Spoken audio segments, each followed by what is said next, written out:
성경 말씀 고린도후서 4장 1절로 6절 말씀을 봉독하겠습니다. 고린도후서 4장 1절로 6절 말씀 제가 봉독합니다.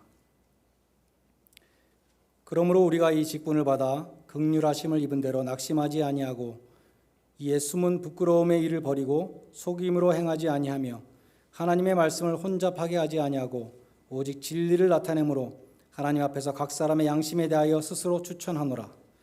만일 우리의 복음이 가리었으면 망하는 자에게 가리어진 것이라. 그 중에 이 세상의 신이 믿지 아니하는 자들의 마음을 혼미하게 하여 그리스도의 영광의 복음의 광채가 비치지 못하게 함이니 그리스도는 하나님의 형상이니라.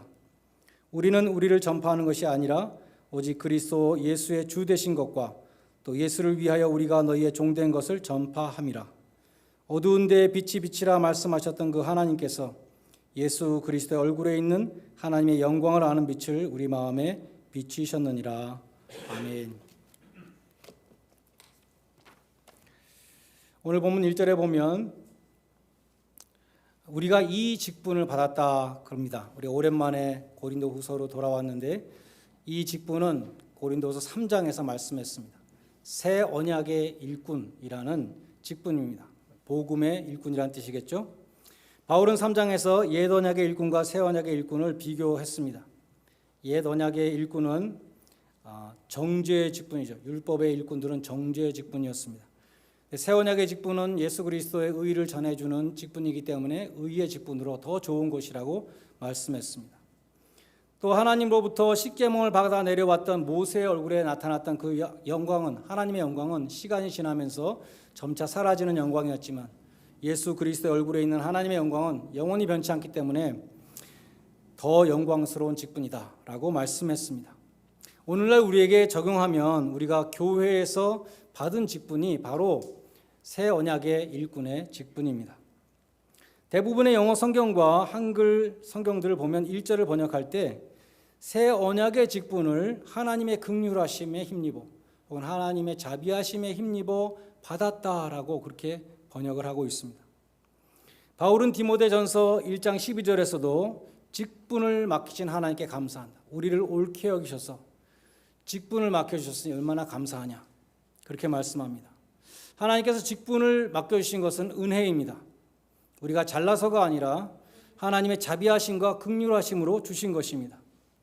그것을 깨달은 사람은 미니멈만 하려고 하지 않겠죠. 미니멈도 안 하는 사람도 있을 수 있겠지만 정말 은혜로 내가 직분을 받았다는 것을 깨닫는 사람은 맥시멈을 하게 할 것입니다. 만 가지 은혜를 내가 받았으니 내가 무엇을 주님께 바쳐드릴 수 있을까요? 그러한 자세로 새 언약의 일꾼의 직분을 감당할 것입니다. 그처럼 나의 나 된 것은 하나님의 은혜라는 것을 깨달은 사람은 세 가지가 되지 않는다고 오늘 본문에서 말씀하고 있어요. 퀴러가 되지 않는다. 떠나는 자가 되지 않는다. 포기하는 자가 되지 않는다. deceiver, 속이는 자가 되지 않는다. self-promoter, 자신을 선전하는 자가 되지 않는다라고 말씀합니다. 먼저 1절에 보면 하나님의 긍휼하심으로 직분을 받은 것을 아는 사람은 낙심하지 않는다 그랬습니다. 직분을 포기하는 사람, 퀴터가 되지 않는다는 것이죠. 바울은 이방인의 사도의 직분을 감당하면서 살 소망까지 끊어질 정도로 고난이 많았습니다. 옥에 여러 번 갇히고 매도 수없이 맞았습니다. 도저히 못하겠다. 저는 이제 못하겠습니다. 손들고 그만둔 것이 아니라 이 모든 일에 우리를 사랑하시는 이로 말미암아 우리가 넉넉히 이기느니라 라고 선포했던 것입니다. 다음으로 2절에 보면 숨은 부끄러움의 일을 버리고 속임으로 행하지 아니하며 하나님의 말씀을 혼잡케 아니한다라고 말씀해요. 하나님이 은혜로 부르신 직분자는 속이는 자가 되지 않는다는 것이죠. 이것은 지금 그 이방인의 교회들에 들어와 있었던 유대주의자들을 가리키는 것입니다. 거짓 교사들을 가리키는 것입니다. 그들은 구약의 할례를 받으라 했으므로 예수 믿는 자들도 할례를 받아야 된다고 가르쳤던 것이죠. 성경에 있지 않느냐? 왜 성경대로 안 해? 성경에 할례 받으라고 했으면 할례 받아야지. 그러면 사람들이 정말 그래야겠네. 신학적인 기초가 없는 사람들은 오늘날도 이단들이 성경을 가지고 막 설득을 하면 굉장히 당황하게 되는 것입니다. 세 번째로 5절에 보면 바울은 그들처럼 그 유대주의자들처럼 자신을 선전하는 자, 셀프 프로모터가 되지 않는다고 말씀합니다. 우리는 우리를 전파하는 것이 아니라 오직 그리스도 예수의 주 되신 것을 전파한다고 말씀합니다. 자신에게 시선을 집중시키려고 하지 않았습니다. 자신의 팬클럽을 만들려고 하지 않았습니다. 오직 그리스도 예수의 주 되심과 또 나는 그 예수의 종이라는 그 사실만을 전파했다는 것이죠. 세례요한도 말하기를 그는 흥하여야 되겠고 예수님은 흥하여야 되겠고 나는 쇠하여야 하리라 라고 그렇게 말했던 것입니다. 인도 선교의 선구자였던 윌리엄 캐리가 임종하면서 곁에 있던 친구에게 이렇게 말했다고 합니다. 내가 죽으면 윌리엄 캐리에 대해서 말하지 말고 윌리엄 캐리를 구원해 주신 분에 대해서 말해주게. 나는 오직 그리스도만이 존귀케 되기를 바라네 라고 유언했다고 합니다. 우리도 비록 작은 일이지만 이름도 없이 빛도 없이 충성할 때에 세상은 우리를 알아주지 않을지 모르지만 하나님은 귀히 보시고 착하고 충성된 종이라 칭찬하실 것입니다. 세례 요한처럼 주님을 높여드리고 자신은 철저히 쇠하기를 바라는 그런 참된 주의 종들이 다 되시기를 바랍니다. 그런데 바울이 그처럼 복음을 순수한 마음으로 전했는데 왜 동족 유대인들이 혹은 이방인들이 왜 이렇게 안 믿는 사람이 많느냐? 왜 예수를 구주로 받아들이지 않는 사람이 많느냐? 그것에 대해서 바울은 3절과 4절에서 설명했습니다. 만일 복음이 가리웠으면 망하는 자에게 가리운 것이라 이 세상 신이 믿지 아니하는 자들의 마음을 혼미하게 하여 그리스도의 영광의 광채가 비치지 못하게 함이니 그리스도는 하나님의 형상이니라. 여기 이 세상의 신이란 사탄을 가리킵니다. 요한복음에서는 사탄을 이 세상 임금이라고 부르죠. 사도 바울도 에베소서 2장 2절에서 사탄을 공중의 권세 잡은 자 이렇게 부릅니다. 이 세상을 지배하고 있는 사탄이 불신자의 마음을 가린다는 것입니다. 수건으로 덮어서 복음의 광채를 보지 못하게 한다는 것입니다. 앞을 못 보는 블라인드 소경은 아무리 밝은 빛이 비춰도 그 빛을 보지 못하는 것과 마찬가지입니다. 스펄전 목사님은 특별히 이 세상의 염려, 이 세상이라는 것이 우리의 눈을 가리고 있다 이렇게 말했어요. 불신자들은 이렇게 말했습니다. 불신자들은 대개 세 가지 문제에 사로잡혀 있다. 무엇을 먹을까? 무엇을 마실까? 무엇을 입을까? 불신자는 영원한 세상에, 영원한 세계에 관심이 없고 오직 세상의 집과 음식, 옷과 일상의 삶만을 생각한다. 그처럼 부차적인 것에만 온통 마음이 사로잡혀 있다는 그 사실 자체가 바로 이 세상의 신이 그의 마음을 막고 있다는 것을 증거한다. 이렇게 말했습니다. 바울은 로마서 11장에서도 동족들이 이스라엘 민족들 유대인들이 예수를 믿지 않는 것에 대해서 설명을 했습니다. 이렇게 설명했어요. 똑같은 말씀이죠. 하나님이 그들에게 혼미한 심령, 혼미하다는 것은 그 마음을 막았다는 것입니다. 보지 못할 눈과 듣지 못할 귀를 주셨다라고 말씀했습니다.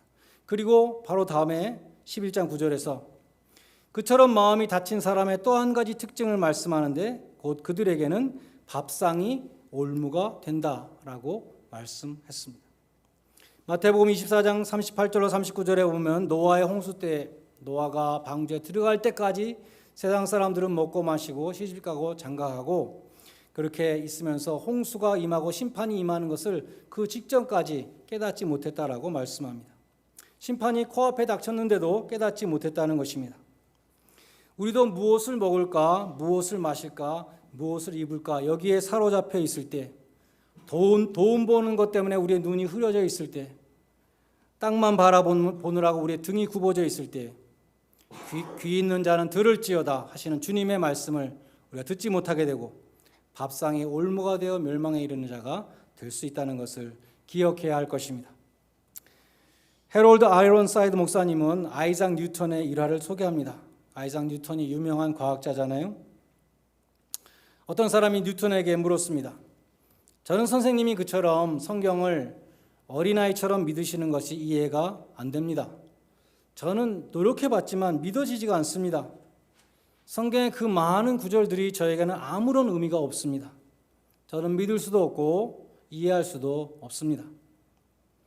뉴턴 경이 대답했습니다. 저는 가끔 서재에 들어가서 촛불을 켤 때에, 그때는 전기불이 없어서 촛불을 켜는데 정신없이 마개가 덮인 채로 불을 붙이려고 할 때가 있습니다. 촛불을 끌 때 마개를 덮어서 껐잖아요. 그럼 촛불을 켜려면 마개를 다시 열고 촛불을 켜야 되는데 마개가 덮인 채로 거기다가 자꾸 불을 붙이려고 할 때가 있다는 것이죠. 더듬거리면서 불을 켜려 하지만 안 됩니다. 마개를 열어야만 불을 붙일 수 있습니다. 제가 보기에 당신의 그 마개는, 덮개는 죄를 사랑함입니다. 의지적인 불신앙이 당신의 죄입니다. 회개하고 하나님께 돌아오십시오. 성령님이 당신에게 진리를 보여주시기를 준비하십시오. 예수 그리스도의 얼굴에 있는 하나님의 영광의 빛이 당신에게 비춰주시는 것을 하나님은 기뻐하실 것입니다. 이렇게 말했다고 합니다. 6절에 보면 예수 그리스도의 얼굴에 있는 하나님의 영광의 빛을 우리 마음에 비춰주셨다라고 말씀합니다. 하나님은 빛을 창조하신 분입니다. 그 빛을 우리 마음에 비춰주셨다는 것이죠. 햇빛을 창조하기 전에 빛부터 창조하셨으니까 하나님이 창조하신 빛은 햇빛이 아닙니다. 그 빛은 예수 그리스도의 얼굴에 있는 하나님의 영광을 알게 하는 빛이라고 말씀합니다.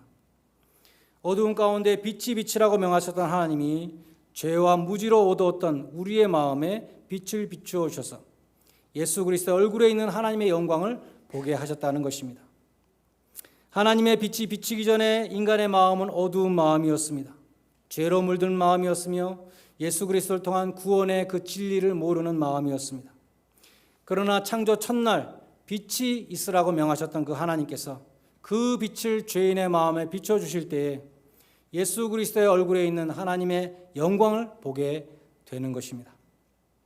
하나님의 빛은 예수님 이전에도 나타났었습니다. 역대하 7장에 보면 솔로몬이 성전을 완공하고 봉헌 기도를 마쳤을 때 하나님의 영광이 성전에 가득하여 제사장들이 감히 들어가지 못했다고 기록되어 있습니다.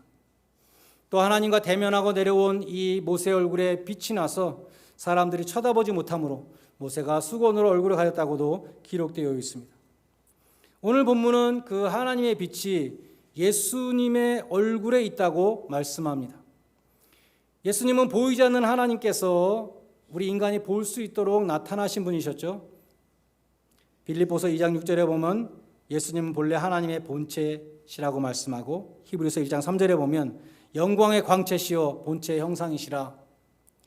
근데 그분이 우리가 볼 수 있게 나타나셔서 예수님은 나를 본 자는 곧 아버지를 본 것이라고 말씀하셨습니다.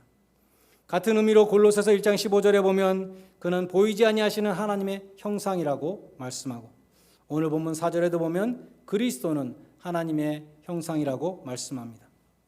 그래서 계시록 1장에 보면 사도 요한이 밤모섬에서 예수님을 봤는데 예수님의 얼굴이 힘있게 비치는 해와 같았다라고 그렇게 묘사했습니다. 바울이 개종하기 전에 예수 믿는 자들을 잡아오기 위해서 예루살렘에서 다메섹으로 달려가고 있을 때에 예수님을 만났죠. 예수님을 만났을 때 사울이 본 것이 무엇이었습니까? 사울아 사울아 네가 왜 나를 핍박하느냐. 그 음성이 들릴 때에 사울이 본 것이 무엇이었습니까? 사울이 빛을 보았습니다. 눈을 뜰 수 없는 광채, 그 해보다 더 밝은 빛 앞에 사울이 꼬꾸라졌습니다. 미국의 테네시 주에 모리스 롤링스라는 심장 닥터가 있었는데 이 사람이 죽었다가 살아난 사람들의 인터뷰해가지고 책을 썼습니다. Beyond the Death's Door, 죽음의 문턱 너머라는 책인데 그 책에서 말하기를 잠깐 죽었다가 살아난 사람들이 인터뷰해보면 똑같이 하는 말이 있는데 죽은 다음에 아주 밝은 빛 앞으로 인도된다는 것이었습니다. 성경은 그러면 사람이 죽은 후에 어떻게 된다고 말씀하는가? 장로교는 웨스트민스터 신앙고백서를 교리의 표준으로 삼습니다.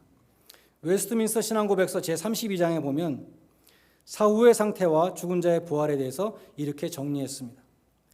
인간의 육체는 사후에 흙으로 돌아가 썩게 되나 영혼은 불멸의 본질을 가지고 있기 때문에 결코 죽거나 잠들지 않고 그것을 주신 하나님께로 즉시로 돌아간다. 의인의 영혼은 죽는 순간에 거룩함으로 완전케 되어 지극히 높은 천국에 들어가 거기서 빛과 영광 가운데 하나님의 얼굴을 배우며 몸의 완전한 구속을 기다린다. 그러나 사악한 자의 영혼은 지옥에 던져져서 거기서 고통과 칠흑 같은 어두움 가운데 지내며 마지막 날의 심판을 기다리게 된다. 성경은 이 육신이 죽은 다음에 영혼이 가는 곳은 두 곳밖에 없다. 곧 천국과 지옥 외에는 아무것도 인정하지 않는다. 이렇게 정리했습니다. 성경에 보면 지옥은 어두움이 가득한 곳입니다. 빛이 없는 곳입니다. 마태복음 25장 30절에 이 무익한 종을 어두운 데로 쫓아내라. 거기서 슬피 울며 이를 갈미 있으리라고 말씀했습니다. 반면에 천국은 빛이 가득한 곳입니다. 계시록 21장 23절에 보면 그 성은 해나 달의 비침이 쓸데없으니 이는 하나님의 영광이 비치고 어린 양이 그 등이 되심이라고 말씀합니다. 계시록 22장 5절에도 다시 밤이 없겠고 등불과 햇빛이 쓸데없으니 이는 주 하나님이 저희에게 비치심이라고 했습니다. 천국은 하나님의 빛이 비치는 곳입니다. 하나님의 빛이 비치는 마음이 천국이고 하나님의 빛이 비치는 곳이 교회이든 우리 가정이든 그것이 바로 천국이 되는 것입니다. 예수님은 베드로와 요한과 야고보 세 제자를 데리시고 산 위에 올라가셨습니다. 거기서 예수님이 변화되셨기 때문에 변화산이라고 부르죠. 주님의 빛난 영광을 보여주셨습니다. 베드로는 너무나 황홀해서 여기서 그냥 초막을 찍고 살자고 그랬습니다. 우리도 천국에 가면 다시는 이 세상에 오고 싶지 않을 것입니다. 그러나 제자들은 곧바로 산에서 내려와서 귀신 들린 자와 씨름을 하게 됩니다. 변화산의 그 영광스러운 것이 천국의 모습이라고 한다면 이 세상에서 귀신과 씨름하는 모습은 세상에서 영적인 전투를 치르는 모습이라고, 현실의 모습이라고 할 수 있습니다. 이런 예화가 있습니다. 어떤 배가 바다를 항해하다가 엄청난 큰 풍랑을 만나서 파선의 위기에 처했습니다. 승객들은 공포에 질려서 떨었습니다. 그 중에 한 승객이 규정을 어기고 갑판에 올라가서 선장한테 갔다는 것이죠. 선장은 정위치에서 조종관을 잡고 있었는데 이 승객을 보고 깜짝 놀랐습니다. 그렇지만 그 승객을 안심시켜 주려고 미소를 지어줬다는 것이죠. 그러니까 이 승객이 다른 승객에게로 다시 돌아와서 이렇게 말했다고 합니다. I have seen the face of the pilot and he smiled. All is well. 내가 선장을 봤는데 선장이 나한테 웃어줬어. 아무 일도 없을 거야. 다 잘 될 거야. 이렇게 얘기했다는 것입니다. 예수님은 세상에서 힘겨운 사역을 감당해야 되는 제자들에게 주님의 빛나는 얼굴을 미리 보여주셨습니다. 낙담하고 절망하지 않도록 최후의 승리와 영광을 미리 보여주신 것입니다. 여러분도 장차 유업으로 받을 그 천국의 영광을 바라보면서 슬픔과 고난이 가득한 이 세상을 믿음으로 이기시고 부끄러움이 없는 깨끗한 삶으로, 의로운 삶으로 주님의 영광을 드러내시기를 간절히 축원드립니다. 기도하시겠습니다. 하나님 아버지, 나의 나된 것은 하나님의 은혜입니다라는 고백이 저희에게 있게 하여 주시옵소서. 그리하여 주님이 맡겨주신 직분을 감당할 때에 낙심하지 않게 해 주시옵소서. 자신을 드러내지 않게 하여 주시옵소서. 주님의 이름만을 높여드리는 진실된 종들이 되게 하여 주시옵소서. 괴로울 때에 주님의 얼굴을 바라보게 하시며 위로와 힘을 얻게 하시고 주님의 얼굴에 있는 하나님의 영광의 빛을 드러내는 그러한 복된 성도들이 다